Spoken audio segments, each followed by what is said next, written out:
So welcome to our midweek conversation for this week.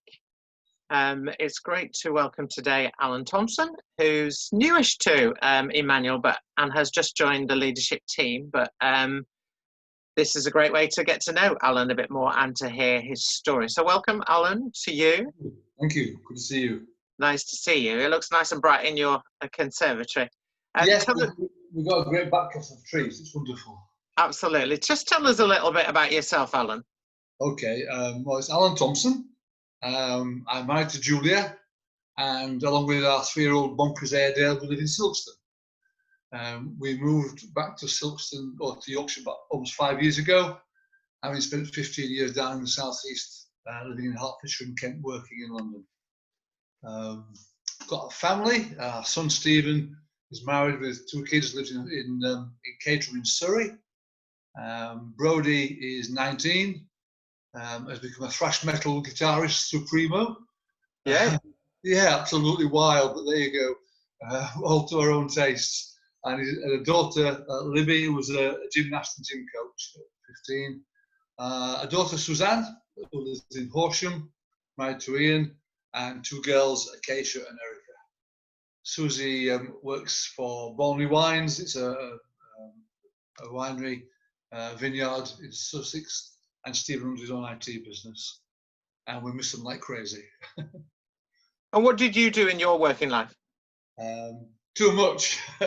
I left Loughborough University, having done phys ed, not intended to teach or study phys ed any further.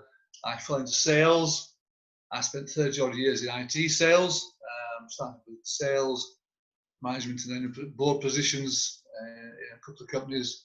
Loved it with a passion, and I love growing people and seeing them prosper and develop. So that really is. I've got a passion for sports. Growing up, I loved track and field, which is why I went to Loughborough. Used to love football, but falling out with the greed and the cheating. And I found a proper game now in rugby, so that makes up for that one. Is that union or league? I love league at club level, and I love union at sort of international top level. Yeah. Different games. Yeah, absolutely. I also have a passion for American football. Oh.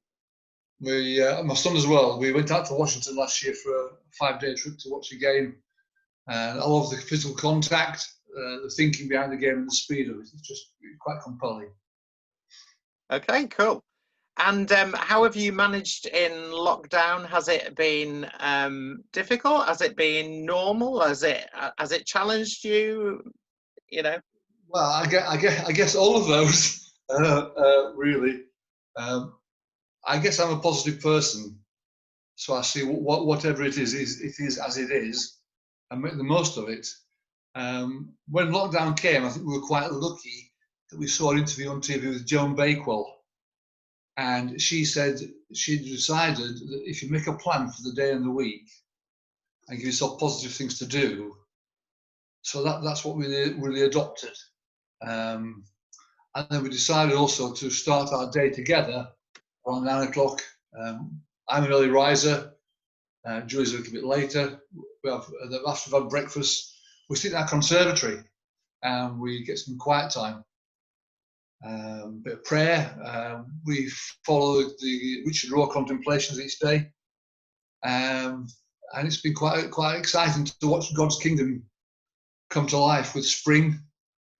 So things we wouldn't have normally done, we actually started to see the birds fledge and feed the young and see the trees blossom. It's been terrific in that sense, but you do miss things. You know, in the early days, only one of us could go out walking with the dogs. We started walking together. The hardest part's been the family. You know, yeah. We last saw them in early February when I went down to the southeast for my birthday, and although it's only a few months ago, it seems like a few years. You can zoom as much as you like, can't you? Yeah. But unless you have the contact and the hugs, it's not quite the same. But we've done well. I think we see the benefits of the quiet. It gives you another perspective on life, and fill your day with God, and it'll lead you to places you didn't have time to go to before. Cool. So there's been much in terms of treasure, really, is what you're saying. signs of the kingdom in the ordinary, but actually which you've noticed with new eyes? Yes, I think so. I think what's really helped us, Cameron, is following the Richard Rohr as a Franciscan father. He sees the world as a whole and the glory of the world. And, you know, the view is if God created the world, he created everything in it. So to see everything come alive makes you truly blessed. But at the same time, you're very much also aware of those who aren't, those who are struggling and those who don't have the same opportunity. And that fuels a fire and a passion to do something about it. Okay.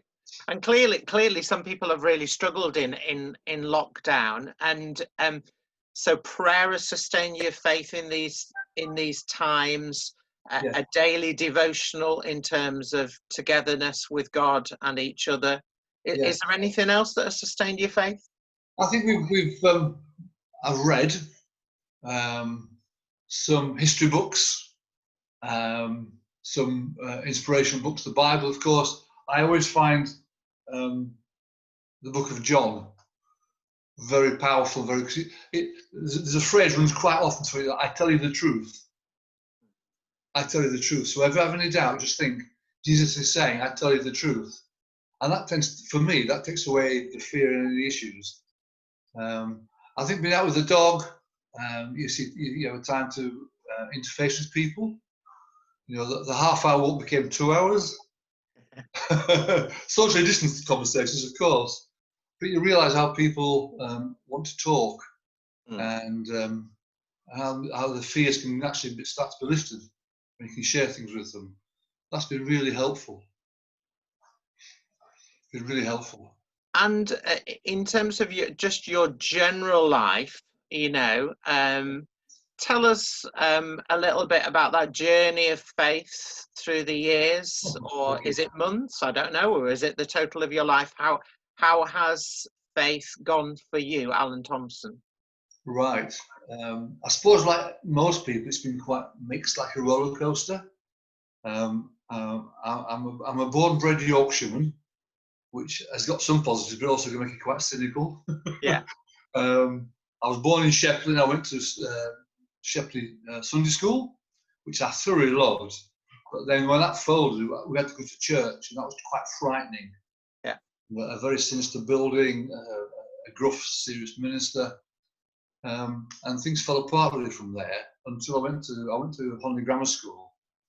I was blessed there, and Reverend Allenson, who was the parish minister in Honley, came into school, and there was this very open-minded, great friendly Scotsman who loved football, and he was a real person, and he sort of grabbed me for 3 years before I went to Loughborough. Then going to Loughborough, it all disappeared again.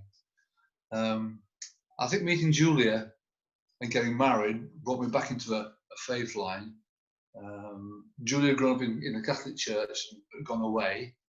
But when we got married, we again surprisingly met a great inspiring minister, hence himself, with me coming to Emmanuel. Reverend Newcomb, and we got married, and he really helped us through there. We're living in Nottingham. And then coming back to Yorkshire with my job, we worshipped. I went to Trinity Church in Honley, a Methodist ecumenical project. And it was okay. I was working crazy hours because I'm very obsessed with work at the time. I was success oriented. Whatever success was meant about winning. I think, but I didn't feel quite right. There was always something missing. On Sunday, one person said to me, "Alan, this isn't fully God's relationship. It's on your own terms, and you can't know God on your terms."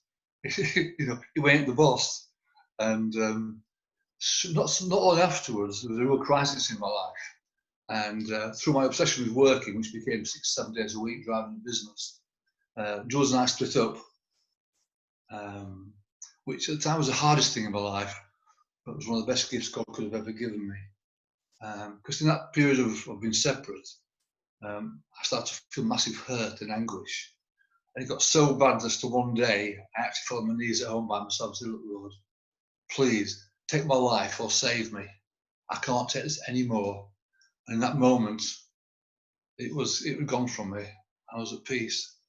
And that really sort of freed me up. It taught me a lesson that the more you hang on to something you think you love, the more you strangle it. But when you can let go of it and trust in Him, things happen for you. And our marriage came back and got better than I could have ever imagined. My working life flourished beyond belief.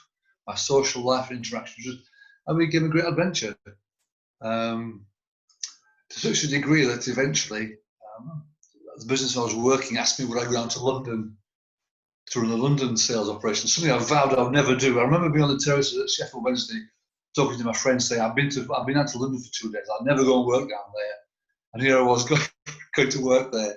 And whilst I was there, we joined Bishop Stortford Methodist Church, which had very close ties to Whitechapel Mission, the day centre for homeless.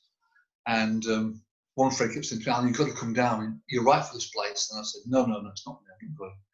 And one day he gave me a lecture on James of faith and action. He said, Alan, you show you all the faith, but you're doing nothing about it. And basically he dragged me down. And Cameron, it was like going home. It was like the place I was meant to be. It was real. People wanted help or not, but it was Christ in action for me. And that was a real major time for me. So I volunteered most Sundays, got back in time for worship in smelly clothes, but who cared, you know? I'm sure Jesus wore smelly clothes sometimes. And became a trustee, and we steered in a new direction. And it was like a tap on the shoulder, and God said, right, we've got something else for you to do now. I thought, you can't, you know, I'm home. And on one holiday, we'd gone down to St. David's. I sat on St. Non's looking out, and Julie's walking the dog somewhere. And it's only happened to me this one time, and I got this word saying, go and read Matthew 25 and feed my people. I thought, what are you on about? We got back to our cottage we rented, and there it was.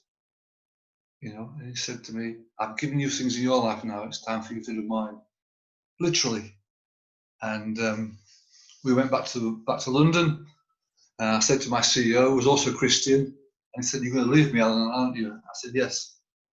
And it took us 6 months to work me out of the business.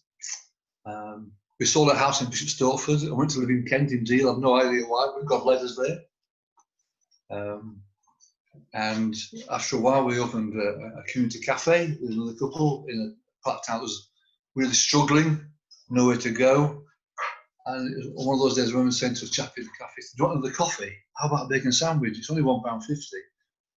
He said to me, Alan, we haven't got £1. £1.50 is a lot of money. So you start to realise how bad off some people were. But I couldn't work out how I was there because he'd given me this message from Matthew. And one of my friends said to me, Alan, have you seen this brochure from Trust or Trust? And their strapline is Matthew 25. And it was there. There's the answer. That's why it's taken me. He gave us time to settle into the community. And we opened Deal Food Bank along with another couple and grew.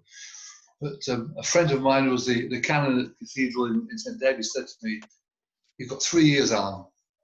God's told me you've got 3 years.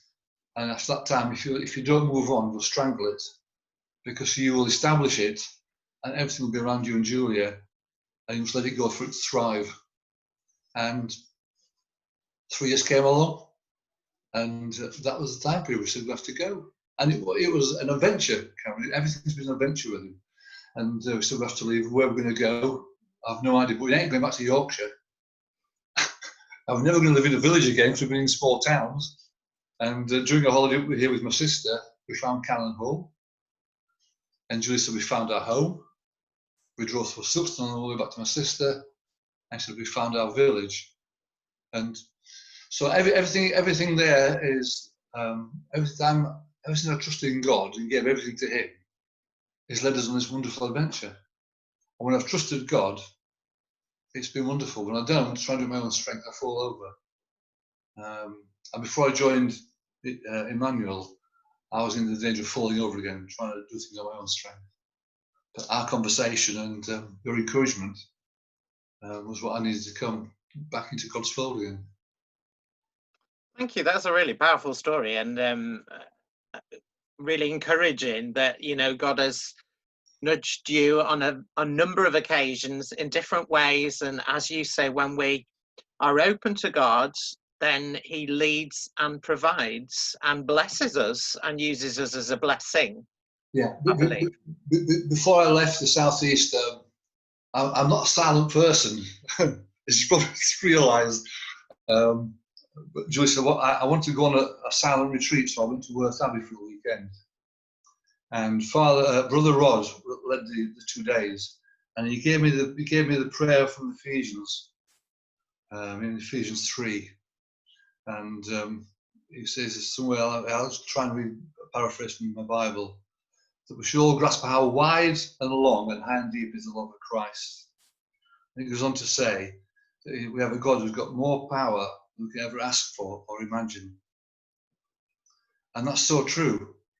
And whenever I've let God, when God's led me and I've given myself willingly to him, those things are there. I mean, I have a marriage I could never have dreamt about.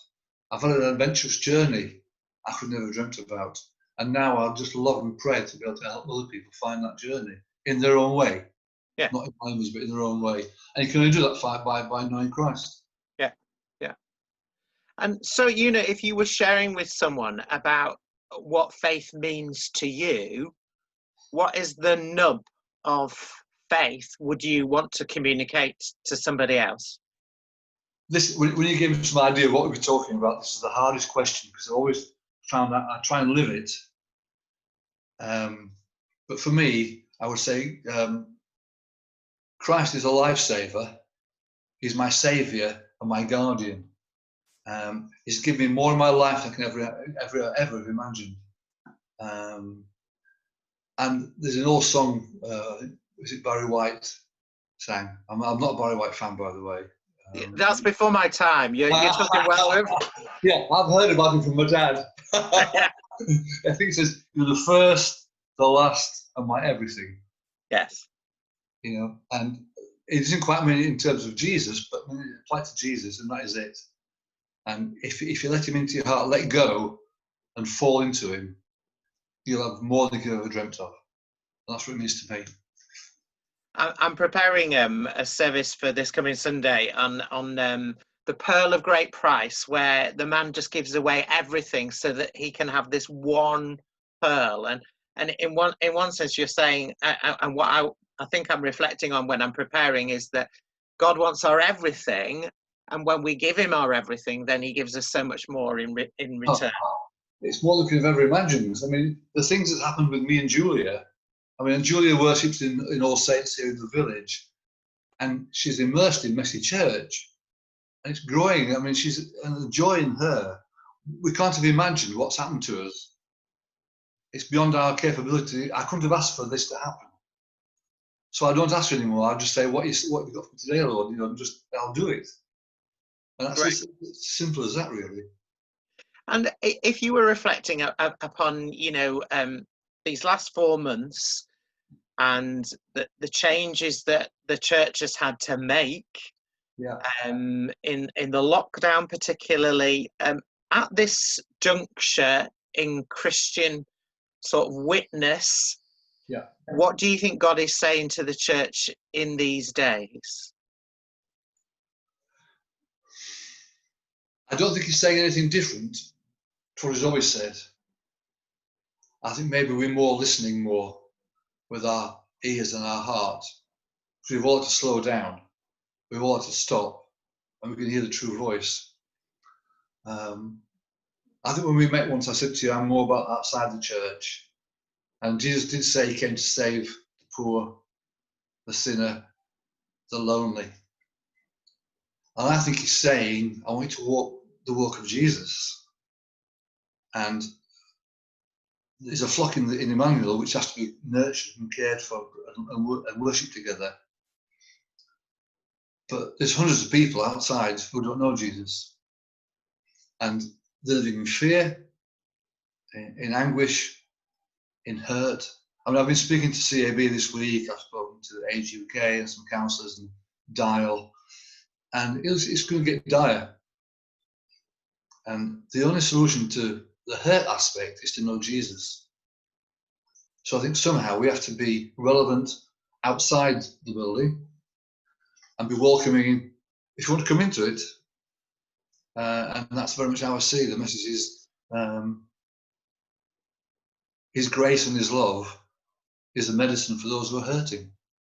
And unless we open the doors and find a way to go out, because they won't come in by and large. People, I mean, if like I was, I wouldn't go across the threshold. I was frightened from my childhood. Yeah. But if we go out in love, without trying to recruit, but just serve and come alongside, I think that's what we have to do. So a church beyond its walls, a church walking alongside the ordinary man and woman who is hurting, who is fearing unemployment, wondering how to pay the bills. That's what the church is being called to. You're saying? Absolutely. I think it always has been. Yeah. But I think we've not heard it so often as time goes by, and we've probably got lost because we've all lost sheep at times. But now it's plain, it's plain to see now and plain to hear. And this is a bit of heresy. I've not been following the Sunday services. I do apologise, but we've got this Anglican Methodist household, so we've been following Holy Trinity Brompton.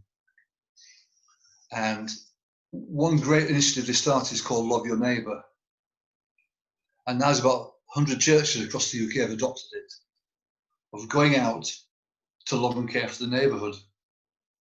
They aren't trying to get people on alpha courses, they aren't trying to get people to come and give money or join the church. It's loving people through various things.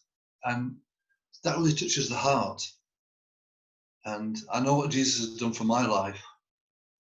And as I said to you earlier, I wanted to be done the same way because we each have our own relationship. But He is the salvation. We can increase benefits to someone. He can give a slightly bigger flat to someone. But someone who knows the emptiness of that, you stay empty in the end, and the anguish will overtake you. So we have to find a way of touching with Jesus, I think. So meeting people where they are and offering the love of Christ because they are our neighbour, and that's what Jesus is calling us to. And all of us can do that, don't we? We don't have to be mobilised by the church. Hopefully we're inspired by Christ. Yes. But all of us can love our neighbour wherever we're placed. Yes, and I don't think also that's anything particularly grand. No. It takes weeks to plan and to find money for things. We just do simple actions and it snowballs and it grows. And that's already been going on, I suspect, because people have been shopping for neighbours, yes. People have been giving to the food bank, people have been looking out for those who are vulnerable and, offering support in various ways. So it's just building on that and maybe naming the name of Christ as the reason why we're doing it. Yes, and I think also, Cameron, making sure that doesn't stop. Yeah. Because if lockdown eases and some people start to get, slightly better off, maybe those people disappear into other things. I had a parish council meeting last night on Zoom, and over here in Snookston we have about 80 volunteers for helping hands. The fear we have now is that those people disappear because they aren't in as much demand. So we can't allow the progress that's been made, maybe unconsciously, to disappear. Yeah. And my final question really is then for you and, maybe for the church as well, what are your hopes for the future? Well, on a world scale, maybe our leaders can let go of ego and be spirit-led. Amen to that. Yes, and wherever you look, in whatever continent, that lurch to the dictatorship is quite powerful. Absolutely. And worldly. And it's that those sort of things are destroyed and beaten by the ordinary man taking day-to-day actions, not something grand at the top. So my hope is that we'll love our neighbour, that we'll continue to look for Christ in things, and where we seek to share that, not be frightened of sharing it, just share it in love. And what that person then does with that is up to them, not to look for an outcome of that conversation. That's up to that person. But that person can't look to change if you don't have anything shared with them. It's tough to share things. So that's really my hope, that we'll share more, we'll encourage people to live in peace and in love, and and if they follow Jesus, fantastic. Brilliant. So it's a simple hope, but I think the best things in life are quite simple and straightforward. Yeah. Jesus used very simple concepts to teach major value messages about loving God and loving others. And, we don't have to tie it up in knots and make it very complicated and make people jump over hoops.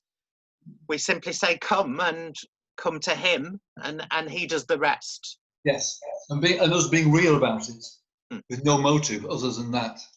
It's been great to talk to you, Alan. Thank you for your time. Thank you for your honesty, and thank you for some of the message of what you've shared, and for allowing us into your life and your experience. It's been great to hear from you. Yeah, well, God bless you. Thank you for all you do. Thank you very much. Thank you.